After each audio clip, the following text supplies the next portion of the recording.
Okay. Show me. Greetings and salutations, everybody. Welcome to a different sort of entry here, as I wanted to revisit from 1983 the film Christine. So, I was watching the show Fargo recently and noticed Keith Gordon's name showing up in the credits as having directed some of those episodes. So, I confirmed it was the same Keith Gordon I thought it was, as I, did a quick little trip to IMDb. And of course, Christine was mentioned because this was a pretty famous role of his. And I'd seen Christine, a few times years ago, and I admit, the premise is just stupid. I mean, just listen to the synopsis.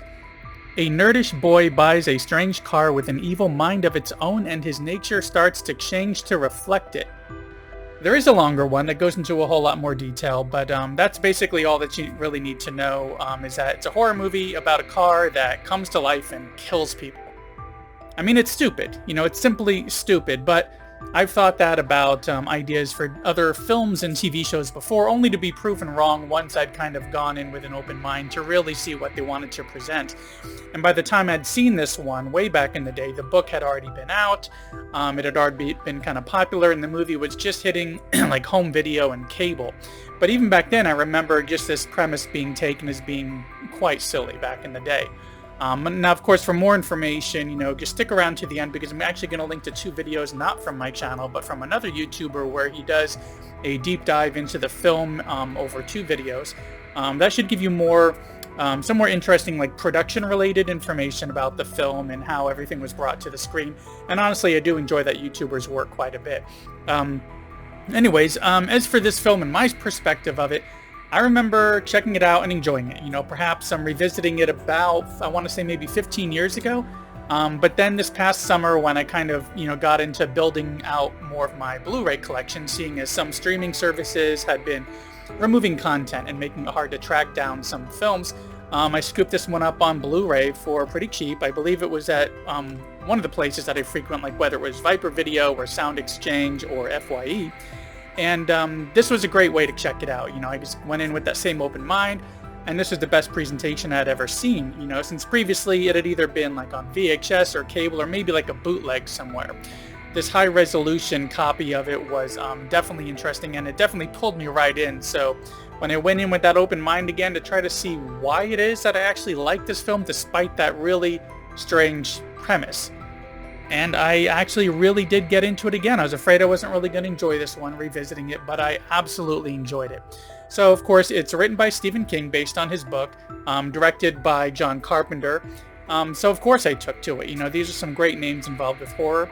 But first off, everything was written really well for the screen, the way that they brought this. And I say for the screen because I haven't read the book, but everything was laid out well.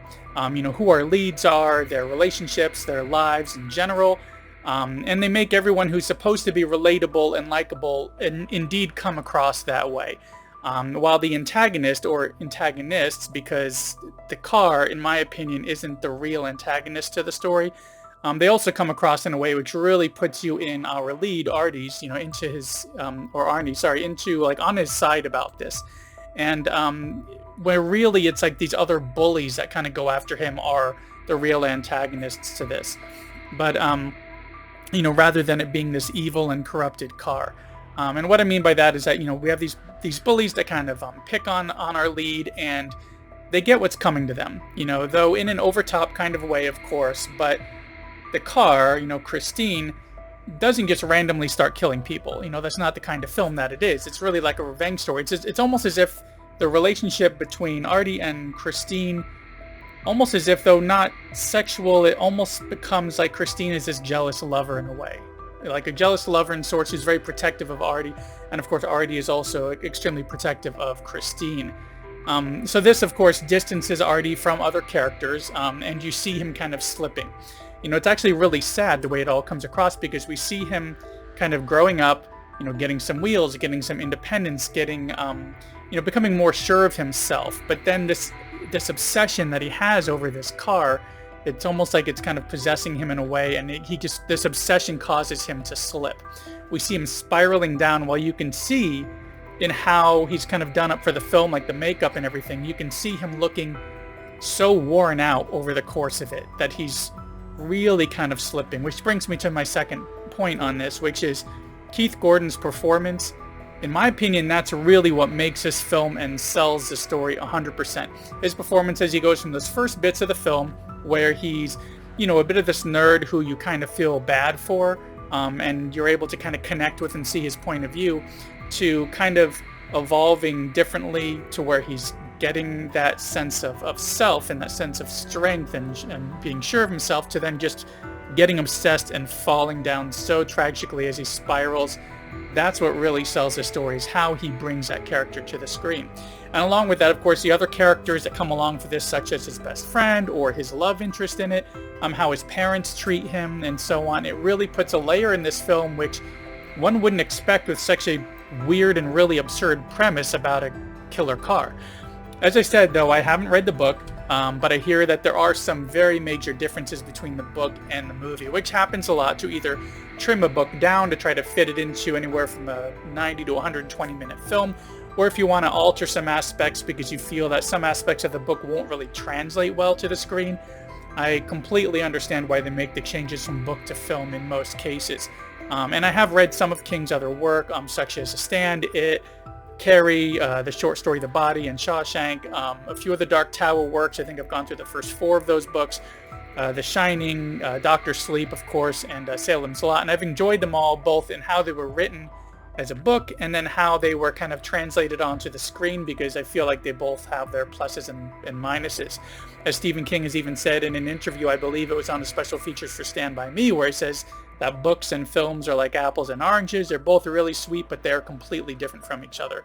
So this is one that I'm really interested in eventually getting around to reading, because I want to see what that book format of this story is, especially considering, what those changes were that I'd heard about. But, really this movie sounds stupid, but the way that it's written and the way that it's brought to the screen, especially with the material being treated very seriously and how Keith Gordon brings this character to life, it definitely makes this film surprisingly more than worth checking out. And speaking of checking out, thanks for checking out this latest little entry here for Christine from 1983, which at the time of this video is available on AMC Plus and various paid rental services. Like I said, I had picked up the Blu-ray. If the premise sounds ridiculous, it's just because it is. It is ridiculous. But the execution actually, makes it worth queuing up if you have even the slightest bit of curiosity in this film. Anyways, that's all I have for this quick little 80s throwback or retro review here for Christine, starring Keith Gordon, written by Stephen King and brought to the screen by John Carpenter. Thanks for coming by and sticking around to the end, as it really does help out quite a bit. So be sure to also like and subscribe if not already subscribed, and check out my back catalog. And I will see you in the next one.